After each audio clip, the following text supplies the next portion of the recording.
in space. No one can hear your crime rates. That's right, chuds. Another game has been absolutely destroyed, and what do you know? We get the typical situation of turns out it costed literally millions. Not only for the taxpayers, who it's we typically that fund this shit, honestly, which is the saddest part about this, but the studio making this also lost millions. Now, granted, this is something that we talked about because I know the history of this studio, so we already knew that they have lost a lot of money on this because it's the studio that made Life is Strange, sold 20 million copies of it, and effectively got a free pass to make Virtue Signal activist games for the next 20 years. And my god, they're doing it. And they're not even halfway done. And now people are finding this out. And, well, the reactions are pretty hilarious, I have to say. Generally, I would say A for effort when it comes to a video game releasing and it only finding a small audience. It's not that easy to make a game that blows up, but at the same time, when you have lead writers on your project that only join this industry to try to push their political agendas into the space. They only wrote articles to try to make a quick buck, and they've cried victim for over a decade because men online are meanies. Yeah, I'm not going to sit here and shed a tear for you when your product epically fails, and that is what has happened with Aphelion. Lee Alexander, the lead Aphelion, please. Aphelion, I think. Probably. Maybe not. writer is the same journo who wrote the infamous 2014 article, Gamers Don't Have to Be Your Audience, Gamers Are Over. Now we're finding Yeah, well, I bet they wish now that gamers were their audience. That a couple of gamers would have bought their game and supported them. But alas, you reap what you sow. Go woke, go broke. Works perfectly, in my opinion. out the budget for this game, and when we compare it to its awful player counts, you can tell that this is a complete flop, and honestly, I'm happy to see it. I have a few different things to show off, but before I get into the topic, if you enjoy the content I create, check out some mega hit and not By the way, boys, that's true and right. Like the video right now. Press that like button. It takes less than a second, and maybe subscribe even if you like it.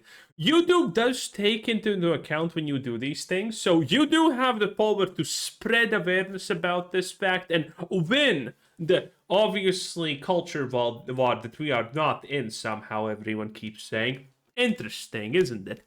In any case, like the video right now, and thank you. It really does help, and I, sincerely thank you for everyone who does it.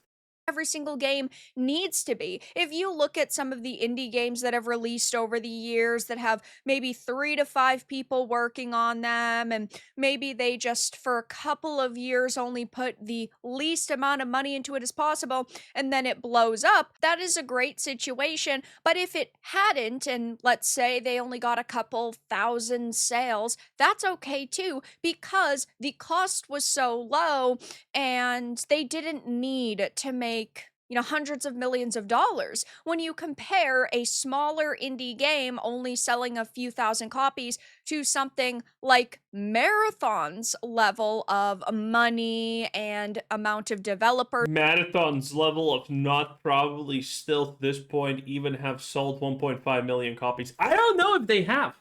And Marathon statistics, boys, we're gonna look at it later. I'm obviously still checking it today, and let me tell you, it's obviously looking bad. It's as I said last Marathon checkup video. The line now seemingly is just going down. It's no longer whatever this is, a wave. It's not none of those things. It's now just a straight line to the bottom. And, I mean, it's probably going to get worse. I mean, Monday is going to be a disaster. That worked on it, and then it only sells 2 million copies at $40. Well, that is a very different. Not even 40 million, not even 2 million copies, probably. We have not had an announcement of anything. different situation. Some games need to have a massive player base and a massive player count to be deemed successful, but even a game like Aphelion needs to have some sort of player base, given we have now found out how much the development budget was, and judging by the Steam numbers, it's come nowhere close to that. So before I show you the numbers, just keep in mind that this did launch on Game Pass day one, and it is on other platforms. So maybe when you combine all of the platforms' individual sales, they have done okay for themselves, but developers make no money off of Game Pass, and all of this is a very bad look. They do. Xbox does actually pay developers for putting their game on Game Pass. Now, granted, how large is this contract?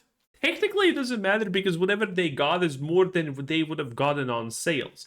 Because at this point, it is kind of reasonable to start assuming, judging on all the statistics that we know, that Xbox, if your sales on Steam are like, I don't know, a 2K peak, that means that you probably have sold between 15 and 25,000 copies, and that roughly 10% of that is maybe Xbox, and then another 10% of that is maybe PlayStation. That's how you do the maths. So they probably made money from being on Game Pass. When you see that this game cost them roughly 10 million USD. So this is They definitely did not get 10 million USD from the Game Pass deal, though.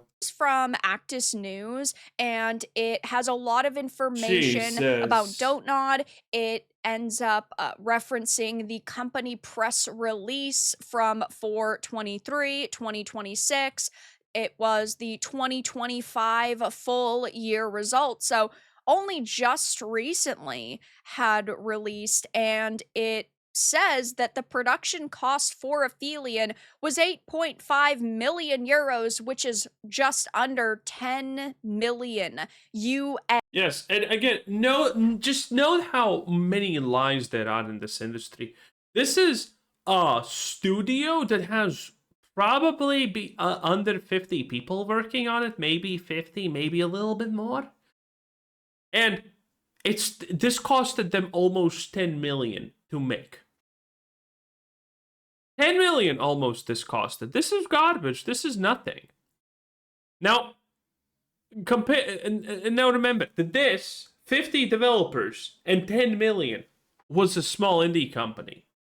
And now you need to remember that the owner, Yves Guillemot of Ubisoft, said that Assassin's Creed Shadows costed $110 million to make. While Ubisoft roughly employs how many people? 2,000, 4,000, something ridiculous fucking like that? And that was just 10 million? Well, not 100 million? Yeah, they're lying. They are always lying to us. SD. This is an abysmal look for them because, yes, some games have smaller development costs, but this is a team of only a handful of people. It's been in development for several years. From what I could tell, it's been in development for about 4 to 4.5 years.